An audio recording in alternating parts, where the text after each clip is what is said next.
Alright guys, big welcome to you all. So this is take 2. Before we did take 1, but it didn't work. So this is take 2. Well, let's try again. Hey guys, Glacian here. Yeah, so you know, it's Glacian, so there's more Genesis. Of course. And with that, we have 2 different builds for the 2 formats. We're gonna show off Himiko and Artemis for standard, and we may do a little video on a discussion, a little preview of the Wiseman deck for premium, but that'll be under wraps. There's still some things to talk about there too, but for now, let's get into building the decks. Yep. So let's start with, let's say Himiko for standard now, and then we will do a different video on Artemis, and then... Sounds like a good idea. Yeah, we'll do a pre-video for the deck profile. It's not really a preview, it's more like the pre-build for the Wiseman. Kind of like thoughts on the matter, the new promo, not getting the promo, different build ideas, strengths, weaknesses, that kind of thing, and then later on we'll get the full build. But right now there's just a few cards that are not in place. Alright. But let's start with the one that is complete, which is this girl, this lovely young lady, Himiko. Yeah, she's lovely. I really like the art to start with. She is very pretty, good looking card, and for Vanguard standards, very modest and not like revealing or anything. It's very serene. I really like it. We run her 4 times, of course. She is the main card of the deck. You can rewrite her. The deck's not even lost if you don't write her, but basically just writing her once is more than enough. Her skill, for those who don't know, you have to Soul Blast 5 cards, then you pick a trigger that is in your soul, either a draw or a crit. That trigger effect is applied as much times as the opponent's grade is, which is usually 3 at that point. And you get to distribute it like triggers. So say you have, this is a field, you could say power and crit to the Vanguard, power and crit to the rear guard, crit and power. And that's all valuable. It's like basically like you have 3 crit checks. It's basically what she does. Now the thing to keep in mind is that she does need 6 soul, 5 to blast, and a trigger of the soul to go off. Yeah, that's Himiko. Yeah, the trigger does need to be a draw or a crit, of course. So as Glacian said before, like let's say you write her first, if your opponent, if you have a draw trigger, you could plus that turn, and then the turn afterwards you could do for the crit. You could rush them. The deck does give you options, and that's also when we go to the grade 2 and a grade 3 lineup, you will see why that does work. Yeah, so the next up is your secondary grade 3. She's a kind of a jack of all trades. She's a good Vanguard and a good rear guard because her skill applies to both. She gets a marker, so writing her is not a complete waste. And overall, she's just really good. If you don't have Himiko, you can still win on her. Don't write her over Himiko, because that's just, there's no need. You can just call her as a rear guard. You could do it the other way around. The other way around is fine. Not her over Himiko. Oh, that's like, this is kind of a waste. Her skill, you need to Soul Blast 3 cards, and you draw 1 card. You pick a card from your hand and put it into your soul, and its shield value is applied double to this card. So say you put in a crit trigger, which is usually your target, she will get 30k power. Yeah, it's very solid. It gives you a minus 3 soul in theory, and for a soul charge from your hand, but it does allow you to toolbox and get into your soul what you need in your soul. In standard, it'll almost always be a trigger, because you don't need any other specific cards in your soul. In premium, she's a toolbox and has a lot of applications. And then we round out with 2 more grade 3s, which is the only grade 3 you don't want to write. And that is the Goddess of the Milky Way. An incredibly toolboxy card, applies to RMV, so you can write her if you really have to. Just make sure you can rewrite the next turn. Otherwise, she's just a vanilla beatstick, doesn't give you a marker, but overall, she's not too bad. She allows you to check the top 3 cards of your deck, put 1 of them in your soul, and put the other 2 on top of your deck in any order. And all of that is important. The soul, of course, is amazing, because you have 3 chances of getting another trigger, or just anything into your soul, and then you can order on your deck. So if you first play her and then her, you know exactly what you're going to draw, and then you also know what your first drive check will be. Things like that is you can work around. Don't be an idiot like I was yesterday and put the card you want to drive check on the top and then draw, because it's just not very smart. But that's the Grapefruit lineup. I'll put them over here for now, I think. Yeah, the deck doesn't really need to rewrite. If you're already on Himiko, the deck works pretty good. If you draw into the next Himiko, then you could ride her, of course, to get the extra marker. But you could also keep her in hand. But normally you ride her for the extra soul and the extra marker. You can rewrite her. You can also, but you have to consider. Do I have to? If you have to discard something for a perfect guard, she's perfect. Things like that. But if she's also an easy rewrite, it's just if you rewrite, you get the extra soul, and you get the extra marker, which is really nice. Right, and we go to the grade 2s, which is the toolboxing part of the deck. Now here we get into Genesis's new mechanic, which is, in my opinion, very interesting. I mean, of course, Himiko is a whole new mechanic on her own, but this is a trending thing in Genesis. We start with this Battle Maiden, Shira Toshihime. No, wait, I said that wrong. Hitare, it's a princess thing.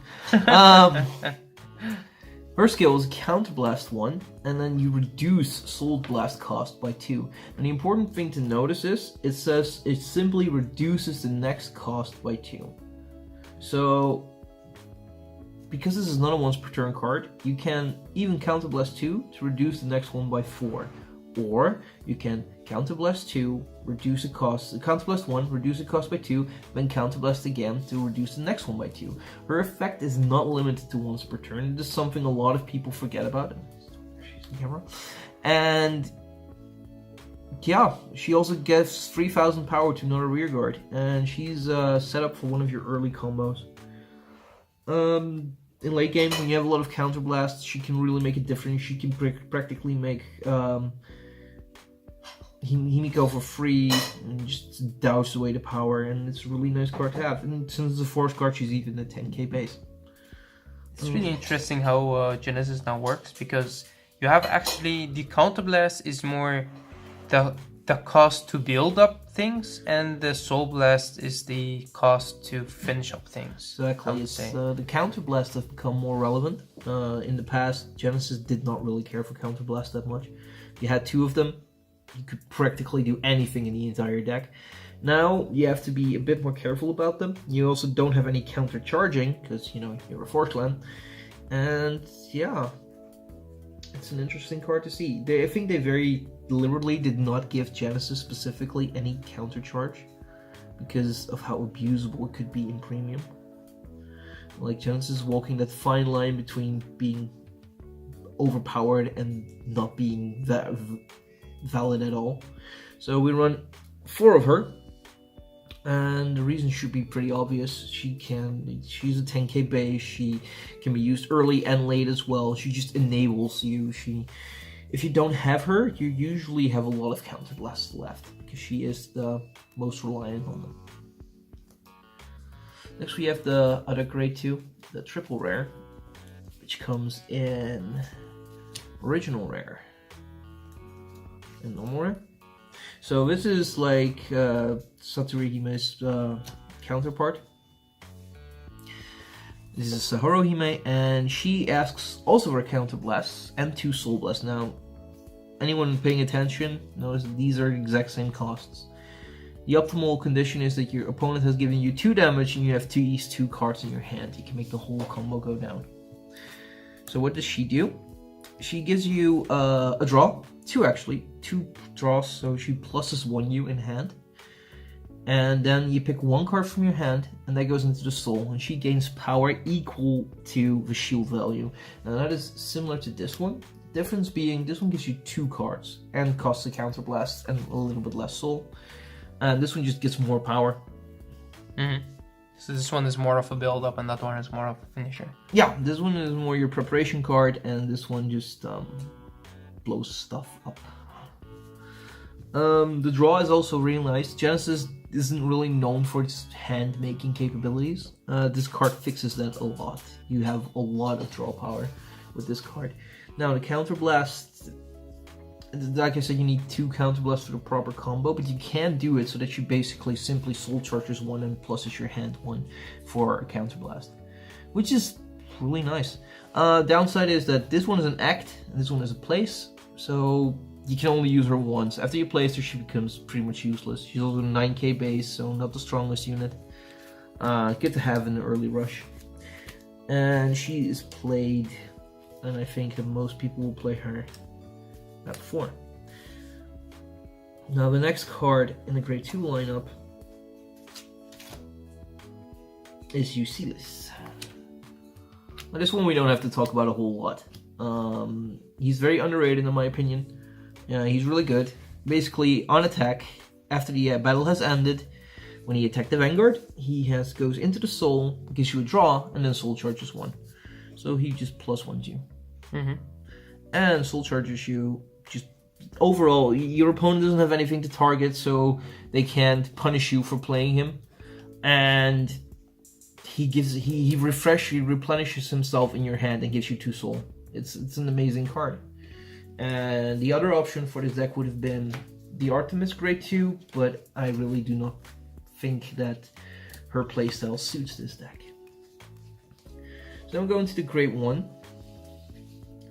The Genesis grade 1s are all commons and rares. To start off with, we'll have the most valuable grade 1. Another Battle Maiden, Miri Hikahime. That one goes flawless. She is a lot like this one. On play, she reduces the next Soul Blast by 3. That's it. That's all she does. But she's also 8k booster, and it's just a solid card one. And using her and her makes Himiko free. That's basically it. And she can placing her makes her skill completely free. Like nothing needs to be done. You just get to draw one and put a card in the soul. So very valuable card. I would not recommend running this any lower than 4 because she's really important. Because of Genesis's lack of direct soul charging, reducing the cost by 3 is usually the magic number for Genesis. So I think that even in the future, with new support, she'll be a staple card. Next we have a card that combos very well with her, and my personal favorite, Kumin, the Witch of Cats.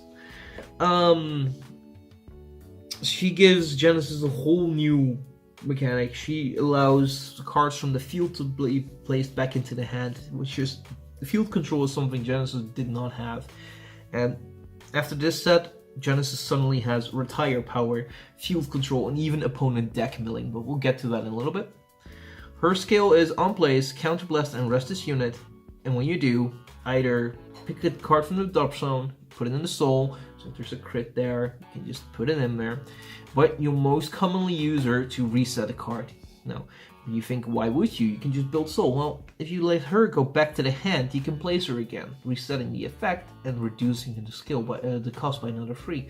So that makes 6 less soul charge. And that's why they combo so well together, and why I decided to run her at 4.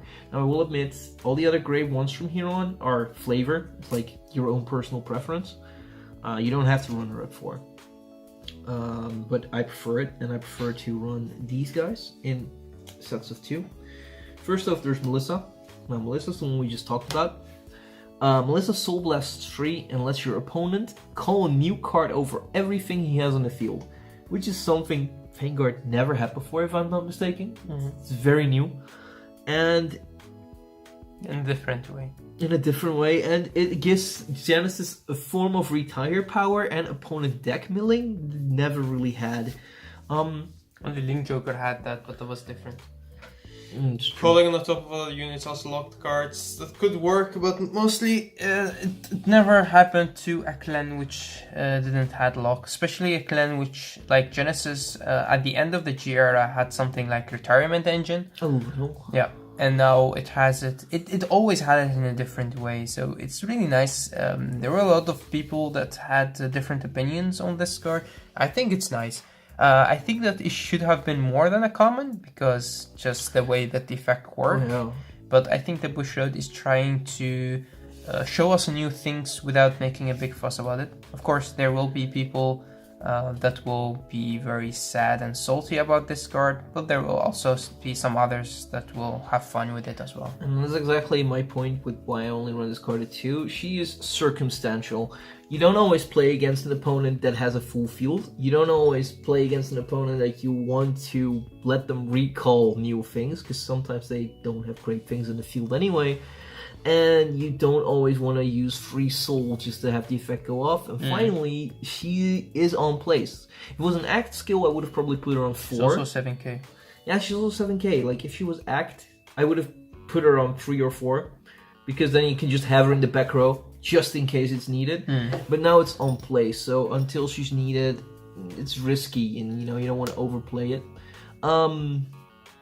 There is a build that runs her 4 times and runs her 4 times, and like I said, her 4 times, and then it goes for milling your opponent deck out, which is hilarious and a lot of fun to see, but I prefer to play it a bit more consistent. She can get rid of anything. She doesn't retire. She forces your opponent to call over things, so it's kind of like a kaiju from Yu-Gi-Oh! So you can kaiju your opponent in Vanguard now, which is The whole field. you can kaiju a whole field. It's funny. But it's still situational. I would not recommend running her more than 4 times, but More than 4? More than 2. But we could also understand if you don't want to run this card. I would at least run her at 1. I would at least run her at 1 as well. Just having the option is nice. Exactly, like attack. I can also see that 3 or 4 even, but I personally prefer this one as a 2 off. Artemis. No, this is not something a lot of people run, I know. But I really like him. He is an AK booster, the 10k shield, and he can put himself into the soul to give 3k power to 3 units.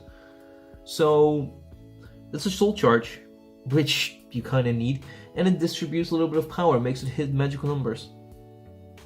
For example, if you're up against the Force Clan, and you have 2 of these, hey, they're now suddenly 13k, and they will hit an opponent's Vanguard. Things like that. Like, it'll help hitting those good, nice magical numbers when you see these and this thing. You do need to give them at least nicknames. I do need. I'll call her Fluffy Pink. Yes, I'll call her Fluffy Pink. Alright, so let's go to the trigger lineup. Yes, the trigger lineup. I don't have to move this away. We'll make some room here. Well, first we'll start with the obvious. I mean, I have not seen a single standard deck that does not run. Nope. You can't go further. So, next up we have the triggers, and of course, it's the draw RPGs. I don't think any standard deck doesn't run draw RPGs. Should speak for themselves. In the soul, they can trigger Himiko's effect, and they're PGs, and they give you a draw. They're draw PGs. They're draw PGs. I don't have to explain anything about this. I don't think you have to explain the triggers, only why you chose for them. Okay, so you're going we're going to 8 crits or 6 crits? Oof, this is a difficult one. I'm still experimenting, but at this point we have 6 crits. Alright, 6 crits, 6 draw. 6 crits, 6 draw. Reason No. is The reason is Himiko. Yeah, I can't explain it any way else. The thing is, you don't need to drive check as much crits because you have 3 of them at the start, and having the draw is also a nice option, and having a draw trigger, it's weird. I know I'm not very much of a draw trigger person, but I actually like them 6/6 right now. The thing is, having a draw trigger in your hand is also not bad. Sometimes you draw the draw with her skill or with her skill, but that's a good thing because then you could put that draw into your soul to activate Himiko for the first time and get the draw off if you want to. Also, you could just choose a crit, but you didn't minus by having a draw which has less shield. The biggest downside of the draw is the shield value. You could also deck out. Well, I don't see that happen a lot with this deck. Old Genesis, yes, that's why you avoided draw triggers with the plague, like the plague in premium and in G, because you always had nightmare with draws. Exactly. It's not. But this deck doesn't go deck out as easily. I've never been close to deck out, even when using them with the Himiko skill. And I don't know. It's just it feels weird. It feels nice to have them. The only argument I can make for more crit is well, that you can dry trick more crit, or that you have 10 more shield, and 10 more shield equals more power for her and her. That's fair. And of course, we also have the heals, and I have never, like, people that know me, I am the person that removes heals from Axel clans, and I say that heals are not all that needed, and I'll only run them in my standard decks mostly because, you know, Shield. I don't have the, no, not even the shield, more like I have to because, you know, I could run them more draws and crits, so I could technically not, but in Genesis, they are amazing. Because of the shield value, that's 20, 40 plus or 20 plus. It makes a huge difference. When I put a heal trigger in a soul, this thing suddenly becomes 53 on its own. It's a lot of power. That forces an opponent 2 or 3 cards out of their hand. If you know that your opponent doesn't have a PG, then you could make a very strong Vanguard and just put the crit on it, and then that would just finish the game. This one can go over 100,000 as a rear guard. So heals in this deck have a completely, of course you use them to shield as well because they're still good shields, but they have a completely different applications because you can turn them into power, which is what makes them so strong. When Himiko was first revealed, I was like half paying attention. I just heard a trigger applies 3 times. Like, people didn't specify that to be draw or crit, so I thought this even could be used and you could just heal 3 damage away, and I was so happy, and then people said, no, you can only use those. Still happy, but it was a beautiful 15 minutes of illusion. I think that would have been a very good angel for that card. But that would have been perfect. So, that's the deck.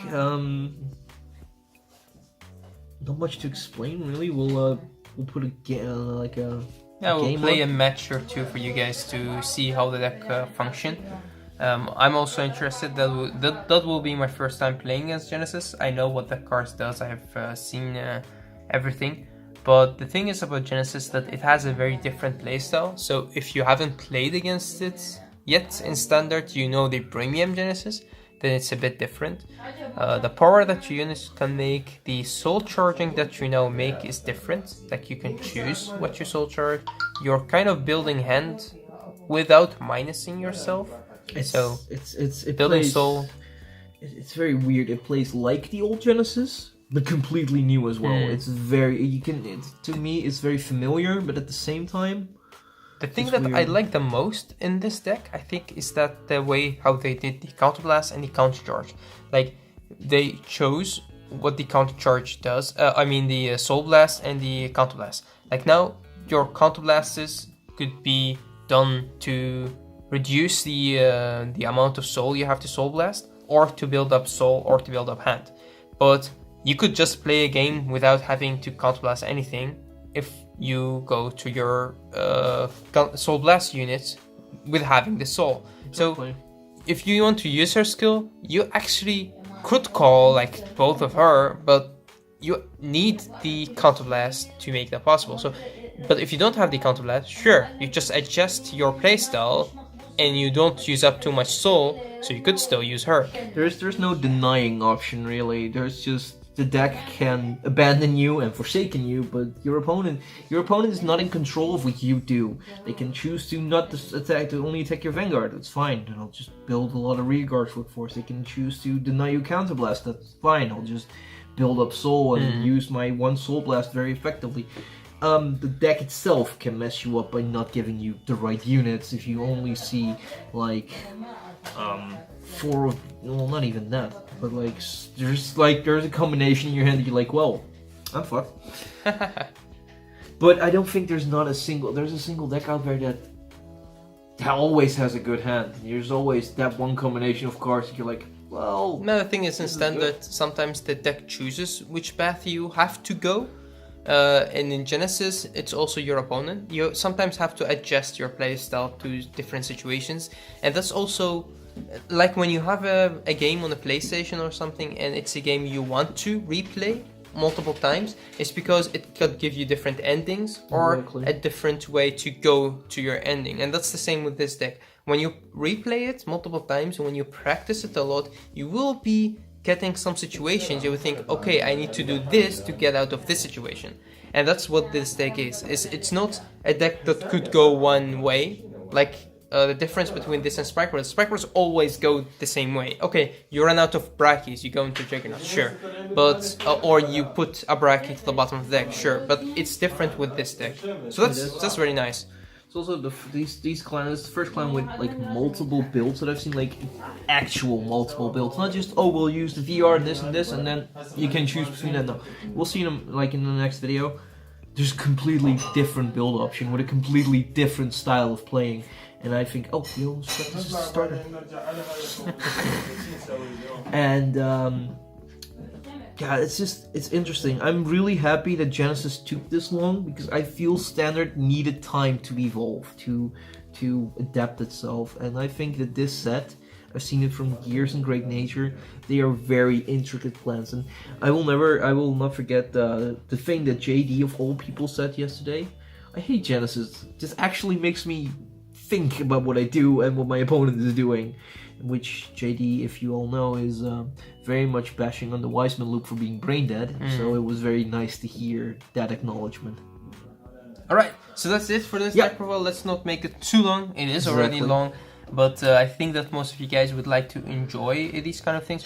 We will also do another, let's say, pictures that we put on Facebook and put also on the screen for this video. Just the deck. That for you guys that think, your deck profile is taking too long, you could see the deck and you could also ask us on Facebook or on YouTube why did we choose for some of the cards. Like the starter, we don't want to go into that, but why you chose to use the starter and not the trigger. Those kind of questions, we can't cover all of them into the deck profile, but you could always contact us or comment in the video and we will try to answer as fast as you can. Thanks for watching, guys.